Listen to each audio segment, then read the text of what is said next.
Okay, ನಮಸ್ಕಾರ. ನನ್ನ ಹೆಸರು ಡಾಕ್ಟರ್ ವಿಶಾಲ್ ಕಾಕಂಡ್ಕಿ ಅಂತ. ನಾ KLE centenary charitable hospital, Yellur road ಅಲ್ಲಿ ಕಣ್ಣಿನ ತಜ್ಞ ಹಾಗೂ ರೆಟಿನಾ ತಜ್ಞ ಅಂತ ಕೆಲಸ ಮಾಡ್ತಾ ಇದ್ದೇನೆ. ಇವತ್ತು ಕಣ್ಣಿಂದು ಮತ್ತು ಹಾಗೂ ರೆಟಿನಾದ್ದು ಒಂದು ಕಾಮನ್ ಪ್ರಾಬ್ಲಮ್, ಡಯಾಬಿಟಿಕ್ ರೆಟಿನೋಪತಿ ಬಗ್ಗೆ ಕೆಲವು ಮಾತುಗಳನ್ನು ನಾನು ಹೇಳಲು ಬಯಸುತ್ತೇನೆ. ರೆಟಿನಾ ಅಂದರೆ ಏನು? ರೆಟಿನಾ ಅಂದ್ರೆ ಇದು ಕಣ್ಣಿದ್ದರೆ, ರೆಟಿನಾ ಕಣ್ಣಿನ ಒಳಗಡೆ ಭಾಗ, ಇದು ನರ್ವ್ ಅಂತಾರೆ, ಕಣ್ಣಿನ ಸ್ಕ್ರೀನ್ ಇದು. ಸೊ ಇದೇನ್ ಲೈಟ್ ಬರುತ್ತೆ, ನಾವೇನ್ ನೋಡ್ತೀವಿ, ಅದು ಇಲ್ಲಿಂದ ಪಾಸ್ ಆಗಿ ಇದು ಕಾರ್ನಿಯಾ, ಇದು ಲೆನ್ಸು, ಇದು ಕೆಂಪದೇನಿದೆ ಕಣ್ಣು ಒಳಗಡೆ, ಇದು ರೆಟಿನಾ. ಸೊ ರೆಟಿನಾ ಮೇಲೆ ಹೋಗಿ ಬೀಳುತ್ತೆ. ರೆಟಿನಾದಿಂದ ಈ ಆಪ್ಟಿಕ್ ನರ್ವ್, ಕಣ್ಣಿನ ನರ, ಇಲ್ಲಿಂದ ಆ ಸಿಗ್ನಲ್ ಬ್ರೈನಿಗೆ ಹೋಗುತ್ತೆ. ಓಕೆ, ಸೊ ಶುಗರು ಅಥವಾ ಡಯಾಬಿಟೀಸ್ ಇಂದ ಈ ನರ್ವ್ ಏನಿದೆ ರೆಟಿನಾ ಅಂತ, ಅದು ಡ್ಯಾಮೇಜ್ ಆಗೋ ಚಾನ್ಸ್ ಇರುತ್ತೆ. ಸೊ ಯಾರಿಗೆ ಶುಗರ್ ಇದೆ ಅವರು ಎವ್ರಿ 6 ತಿಂಗಳಿಗೊಮ್ಮೆ, ವರ್ಷಕ್ಕೊಮ್ಮೆ ಈ ಕಣ್ಣಿನ ನರ ಚೆಕ್ ಮಾಡಿಸ್ಕೋತಾ ಇರಬೇಕು.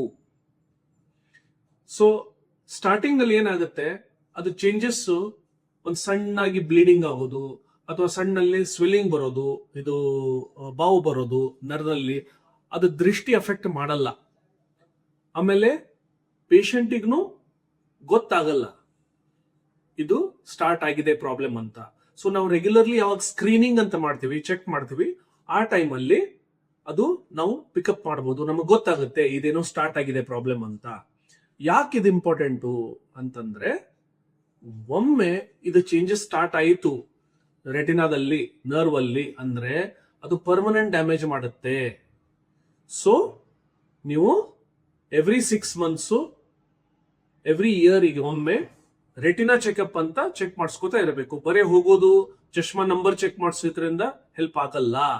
ಸೊ ಅದನ್ನ ಡ್ರಾಪ್ಸ್ ಹಾಕ್ತಿವಿ, ಯೂಶಲಿ ಒನ್ ಅವರ್, ಅರ್ಧ ಗಂಟೆ ಅಥವಾ 1 ಅವರ್ ನಾವು ಪೇಷಂಟ್ ಕೂಡಿಸ್ತೀವಿ.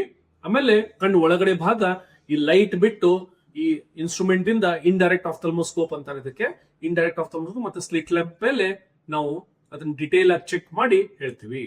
ಏನಾರ ಪ್ರಾಬ್ಲಮ್ ಇತ್ತು ಅಂದ್ರೆ ಬೇರೆ ಬೇರೆ ಸ್ಟೇಜಸ್ ಇರುತ್ತೆ, early stage, middle stage, late stage. So early stage ಅಲ್ಲಿ ಶುಗರ್ ಕಂಟ್ರೋಲ್ ಮಾಡಿದ್ರೆ ಅದು ಒಮ್ಮೊಮ್ಮೆ ರಿವರ್ಸಿಬಲ್ ಇರುತ್ತೆ. ಆದ್ರೆ ಮಿಡಲ್ ಸ್ಟೇಜ್ ಮತ್ತೆ ಲೇಟ್ ಸ್ಟೇಜ್ ಅಲ್ಲಿ ಏನಾಗ್ಬೋದು, ಕಣ್ಣಿನ ಒಳಗಿನ ನರ ಇದೇನ್ ನಾವು ನೋಡ್ತೀವಲ್ಲ, ಈ ನರದಲ್ಲಿ ಬಾವು ಬಂದು ಕಣ್ಣು ಒಳಗಡೆ ಏಕ್ದಮ್ ಬ್ಲೀಡಿಂಗ್ ಆಗೋ ಚಾನ್ಸ್ ಇರುತ್ತೆ. ಸೊ ಕಣ್ಣು ಒಳಗಡೆ ಏಕ್ದಮ್ ಬ್ಲೀಡಿಂಗ್ ಆಯ್ತು, ಹಂಗಿದ್ರೆ ಏಕ್ದಮ್ ಕಾಣಿಸೋದು ಕಡಿಮೆ ಆಗೋ ಚಾನ್ಸು ಇರುತ್ತೆ. ಸೊ ಆ ಸ್ಟೇಜ್ ಅಲ್ಲಿ ಬಂದಾಗೆ, ಮಿಡಲ್ ಟು ಲೇಟ್ ಸ್ಟೇಜ್ ಅಲ್ಲಿ ಬಂದಾಗೆ ನಾವು ಏನ್ ಮಾಡ್ತೀವಿ, ಕಣ್ಣು ಒಳಗಡೆ ಲೇಸರ್ ಮಾಡ್ತೀವಿ. ಓಕೆ, ಸೊ ಲೇಸರ್ ಮಾಡಿ ಅದನ್ನ ಬ್ಲೀಡಿಂಗ್ ಆಗೋ ಚಾನ್ಸಸ್ ಅನ್ನು ತಡೆಗಟ್ಟಬಹುದು. ಅಥವಾ ಲೇಟ್ ಸ್ಟೇಜ್ ಅಲ್ಲಿ ಹೋಯಿತು ಅಂತಂದ್ರೆ ಕಣ್ಣು ಒಳಗಡೆ ಬ್ಲೀಡಿಂಗು ಆಗ್ಬೋದು, ಇದು ತನ್ನ ಜಗದಿಂದ ಸರಿಬಹುದು, ನರ ರೆಟಿನಾ ತನ್ನ ಜಗದಿಂದ ಸರಿದು ಏಕ್ದಮ್ ದೃಷ್ಟಿ ಪರ್ಮನೆಂಟ್ಲಿ ಡ್ಯಾಮೇಜ್ ಆಗಬಹುದು. ಆ ಟೈಮಲ್ಲಿ ವಿಟ್ರೆಕ್ಟಮಿ ಅಂತ ನಾವು ಆಪರೇಷನ್ ಮಾಡಿ ಅದನ್ನ ಸರಿಪಡಿಸಬಹುದು. ಸೊ ಇವೆಲ್ಲ ಫೆಸಿಲಿಟೀಸ್ ಇಲ್ಲಿ ಇದೆ ನಮ್ಮ ಹಾಸ್ಪಿಟಲ್ ಅಲ್ಲಿ, KLE ಸೆಂಟನರಿ ಚಾರಿಟಬಲ್ ಹಾಸ್ಪಿಟಲ್ ಅಲ್ಲಿ. B scan, OCT, laser, vitrectomy, ಇವೆಲ್ಲ ರೆಟಿನಾದ ಪ್ರಾಬ್ಲಮ್ಸ್. ಕಣ್ಣು ಒಳಗಡೆ ಇಂಜೆಕ್ಷನ್ ಕೊಟ್ಟು ನಾವು ಇಂಜೆಕ್ಷನ್ ಕೊಡ್ಬೋದು. ಎವಾಸ್ಟಿನ್ ಅಂತ ಇಂಜೆಕ್ಷನ್ ಕೊಡ್ತೀವಿ, ರಾಜುಮ್ಯಾಬ್ ಅಂತ ಇಂಜೆಕ್ಷನ್ ಕೊಡ್ತೀವಿ, ಇಂಟ್ರಾವಿಟ್ರಿಯಲ್ ಸ್ಟಿರಾಯ್ಡ್ಸ್ ಅಂತ ಇಂಜೆಕ್ಷನ್ ಕೊಡ್ತೀವಿ. ಸೊ ಬೇರೆ ಬೇರೆ ಫೆಸಿಲಿಟೀಸ್, ಏನೇನ್ ರೆಟಿನಾ ಟ್ರೀಟ್ಮೆಂಟ್ ಇದೆ ಎಲ್ಲ ಇಲ್ಲಿ ಅವೈಲೇಬಲ್ ಇದೆ. ಸೊ ನಿಮ್ಗೇನ ಪ್ರಾಬ್ಲಮ್ ಇದ್ರು ಇಲ್ಲಿ ಬಂದು ಅದನ್ನ ಸರಿಪಡಿಸ್ಕೋಬಹುದು. We are here to help you. So ಯಾರಿಗೆ ಶುಗರ್ ಇದೆ ಅವರು ಇದನ್ನ ಲಕ್ಷ್ಯ ಇಡಬೇಕು. ಕಣ್ಣಿನ checkup, retina checkup every 6 months ಮಾಡಿಸೋದು ಒಳ್ಳೆಯದು. ಓಕೆ, ಆಮೇಲೆ ಇಷ್ಟು ಹೇಳಿ ನನ್ನ ಮಾತನ್ನು ನಾನು ಮುಗಿಸುತ್ತೇನೆ. Thank you and all the best. Thank you.